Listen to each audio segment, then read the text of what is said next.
It happened in early autumn of 2022. I had gone to visit my father one Friday after work. He keeps a summertime trailer at Stafford Valley Country Club, here in Connecticut. It's quiet out there, peaceful. One of those spots people go to get away from everything. We did our usual, ate some takeout, joked around, watched Bill Maher until about 10, and then went to bed. He went to his room and I crashed on the lounge couch. It must have been around 12:45 when I woke up, sweating. That's the thing about my dad, he's always cold. Even in 80-degree weather, he'll crank the heat up like it's the middle of winter. It drives me insane. But he's 75, and he can't regulate his body temperature, so I try to deal with it. Still, that night, the place felt like a sauna. I checked the outside thermostat. It was in the 60s. Perfect. I turned the heat off, grabbed my keys, and stepped out to my car to cool down for a bit. A few minutes became longer. I hadn't been on a night drive in a while, so I figured, why not? I pulled out of the country club and took the back roads through Summers. It's the wooded area, pretty during the day, a little eerie at night. My turnaround point was the Apple Place, a little restaurant that was obviously closed at that hour. I already knew that, but it made for a convenient loop. The drive back was standard at first, just trees and darkness on both sides, nothing out of the ordinary. But then, I reached this slight incline in the road. There's a drainage path on the passenger side, and woods hugging right up against it. As I crested the hill, my headlights caught something on the pavement. Footprints. Dark, wet-looking footprints. But it hadn't rained. The ground was bone dry. I slowed down, confused, and that's when I saw her. A woman, walking on the side of the road. I stopped my car to get a better look. She was wearing what looked like a white nightgown, except it wasn't white anymore. It was shredded, gray, barely holding together. Torn up to her thighs, sleeves almost completely gone. Her hair was long, down past her waist, black, tangled, matted. She walked with this slow sway like she was half unconscious. She didn't react to my headlights at all. That's when I noticed her feet. From mid-calf down, they were covered in this thick, black, shimmering sludge like oil mixed with mud. And whatever it was what left those bizarre footprints on the pavement. Her skin looked pale, sickly pale, and the tips of her fingers, I swear they looked blue, like frostbite blue, which made no sense. It wasn't cold out. My first thought was drugs, or maybe she was homeless and in danger. I didn't feel right just leaving her out there. So, I pulled ahead of her, maybe 15 feet, and stopped the car. I looked up into my rearview mirror. She had stopped walking, completely.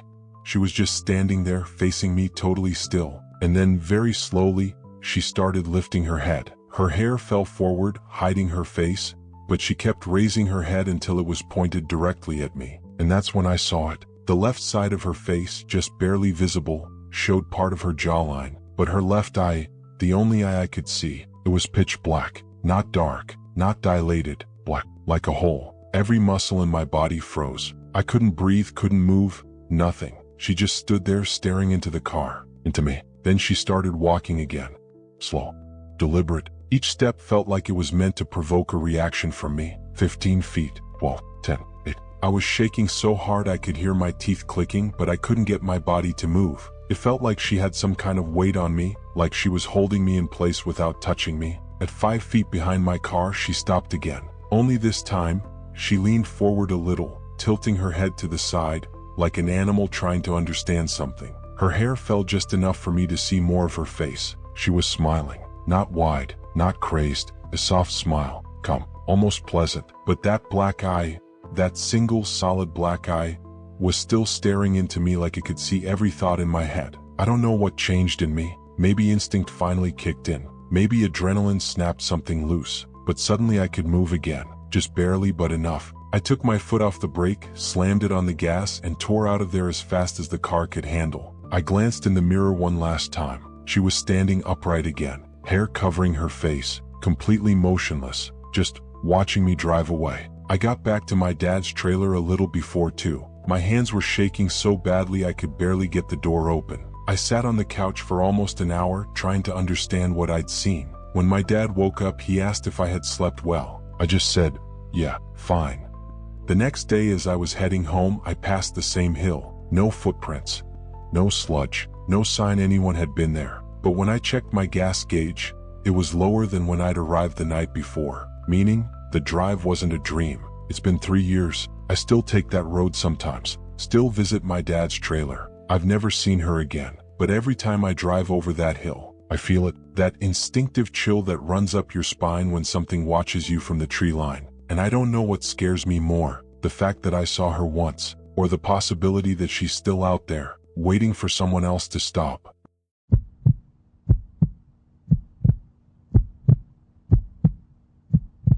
My memory of this is old, and honestly, a lot of it feels like it's been erased or smudged over time. But what's left, the pieces that stayed, are the parts one wish I could forget. Every year, when I was about 4 or 5, my whole extended family would rent this huge house deep in the woods of New Hampshire. To us kids, it felt like a mansion. The dining room had this massive wall made entirely of glass, just staring out into endless dark trees. Behind the house was a little trail marked with garden gnomes that led down to a big river or lake. My memory can't decide which. We used to fish there every day. On the last night of one of those trips, we were all gathered around the dinner table. Aunts, uncles, cousins, just noise and laughter filling the room. I remember sitting between 2 of my closest cousins when I happened to glance over at that giant glass wall. And that's when I saw them. 3, maybe 4 pairs of yellow eyes. All are hovering at the same height and staring at us from the tree line about 100 feet away. They didn't move. They didn't blink. They were just fixed on the house. The second I saw them, something hit me in the stomach so hard it almost made me fold over. My head went hot and the room started spinning. It wasn't fear, not the usual kind. It felt like something heavy and malicious pushed down on me from the outside, like it knew I'd seen it and wanted me to feel it. I didn't say a word. I just tried not to throw up. After dinner, I was supposed to go fishing with my dad. I still felt sick, but I didn't want to miss our last night, so we got our rods and walked down the gnome trail toward the water. Something followed us. I remember that part more clearly than I want to. It wasn't crashing around like a deer or moving randomly the way an animal does. It stayed parallel to us, matching every step, slow when we slowed, stopping when we paused, starting again the exact moment we did, like a predator shadowing us. It stayed with us the entire way down, and all the way back. That night, my fever got worse, way worse, so my parents put me in a small bedroom near the front door so they could keep checking on me. The lights were dim. The house had that stillness places get late at night, when the adults stop talking and everything settles into silence. I couldn't sleep. I kept drifting in and out, sweating, shaking, when sometime after midnight, I heard footsteps on the front porch, not fast or panicked, slow, heavy. More than one set. I remember turning my head toward the small window beside the door, and through the glass, I saw them. Several wolf-like heads all lined up, staring in. Their eyes were the same yellow I'd seen in the woods, but they weren't behaving like wolves. They were too still, too upright, too deliberate, like they were thinking, studying, talking to each other in these low, almost human murmurs I couldn't make sense of. Then one of them stepped forward and tried the front door handle. It jiggled, then rattled harder. Another one pressed its weight against the door. I heard the wood creak under it. Long claws scraped down the boards, slow, almost testing. And then, over all of that, a voice spoke, a human voice. It came from right outside the door, from whatever those things were. And it said, "Evan, Evan, open the door. It's cold." That was the fake name my parents used for me back then. I froze.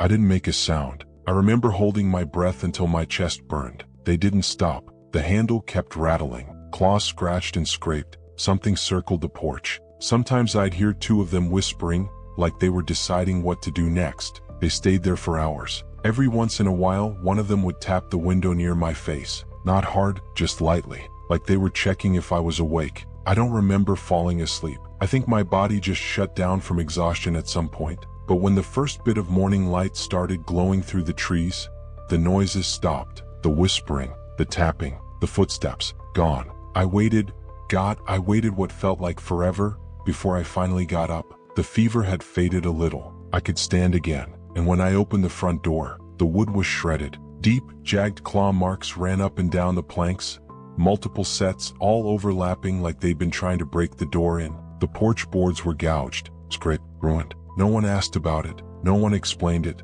My parents thought maybe a bear had come up during the night. The adults patched it up as best they could, packed our stuff, and we left. But we never rented that house again. And I never told anyone what I actually saw. Not for years. Even now, I don't know what those things were. Wolves don't stand that tall. Wolves don't move like that. And wolves definitely don't speak with human voices, let alone say my name. Sometimes I wonder if they were watching me all week, waiting and learning my name from how my family said it. Sometimes I wonder what would have happened if I'd been too sick to think straight, or if I'd actually opened that door. And the worst part? Even though that house is long gone from my life, every once in a while, late at night, when I'm half asleep, I swear I still hear it. That same voice, right outside my window. Evan, open the door.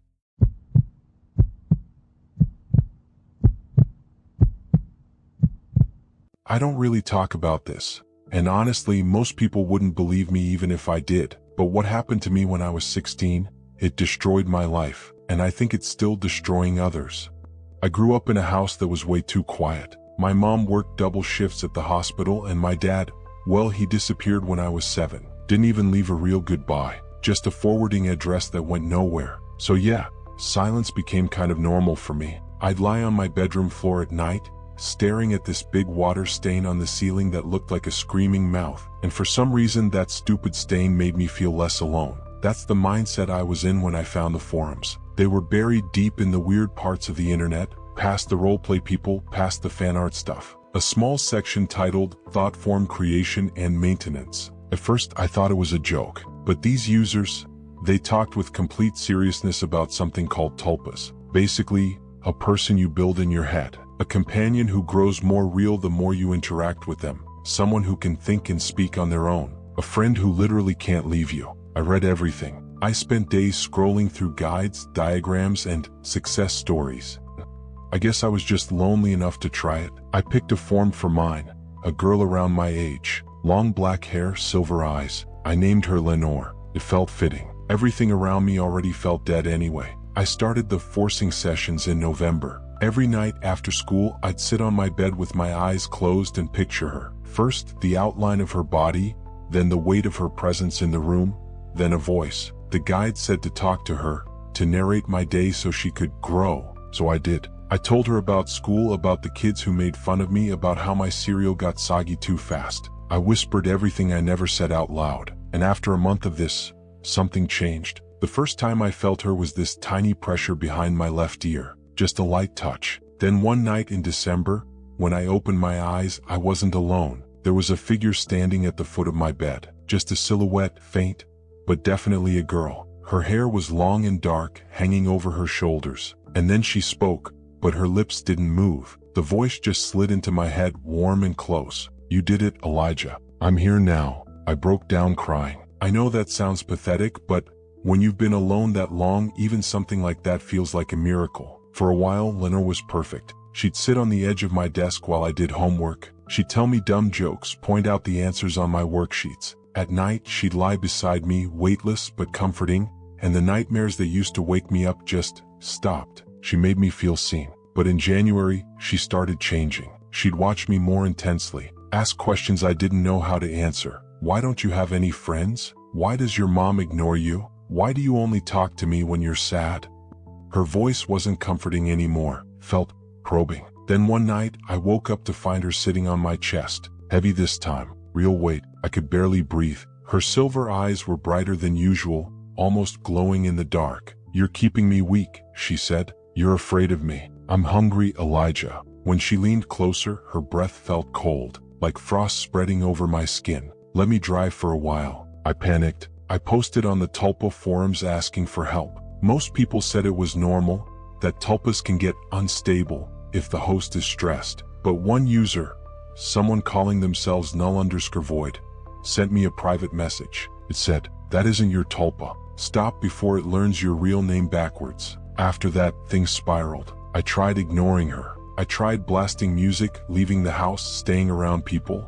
But Lenore followed me everywhere. I'd see her reflection standing behind me in store windows, even when no one was there. She whispered through the radiator when the heat kicked on. Sometimes she looked taller, limbs too long, the neck bent in this unnatural angle. By February, I couldn't take it anymore. I tried a dissipation ritual I found in an old thread. A salt circle, candles, the whole thing. I sat inside it and visualized cutting every tie between us. Told her she wasn't real. Told her she was just something I made up. She laughed. It shook the whole room. Then she stepped right through the salt as if it were nothing. When she appeared in front of me, she wasn't the Lenore I created. Her hair floated weightless. Her nightgown was stained at the bottom with a dark stain. Her teeth were wrong. "You can't get rid of me," she said. "I've overeaten of you." After that, the possession started. It began with my hand twitching on its own. Then I'd blink and find myself in the kitchen holding a knife at 3 a.m. Sometimes I'd hear her talking using my voice, but only inside my head. School stopped. Eating stopped. Sleeping stopped. I even swallowed a bottle of my mom's sleeping pills just to shut her up for a few hours. It didn't work. I woke up in the ER and Lenore was sitting right there beside my bed, swinging her legs like a little kid. "You can't die without my permission," she said. In March, mirrors started bleeding.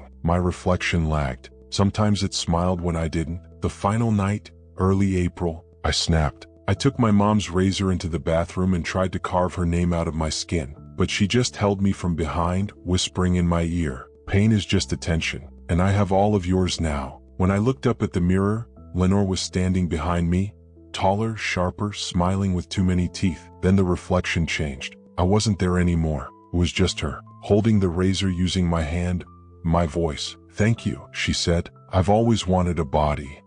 Everything went black after that. The official report says I died by suicide. That's what they told my mom. That's what everyone believed. But here's the part that still chills me. People on those forums, the tulpa ones, they still get private messages from an account named Lenore_still_here. And the profile picture, it's me, smiling but wrong, like my face is wearing someone else. The message always says the same thing. "I'm lonely. Will you make me a friend? I promise I'll be good this time."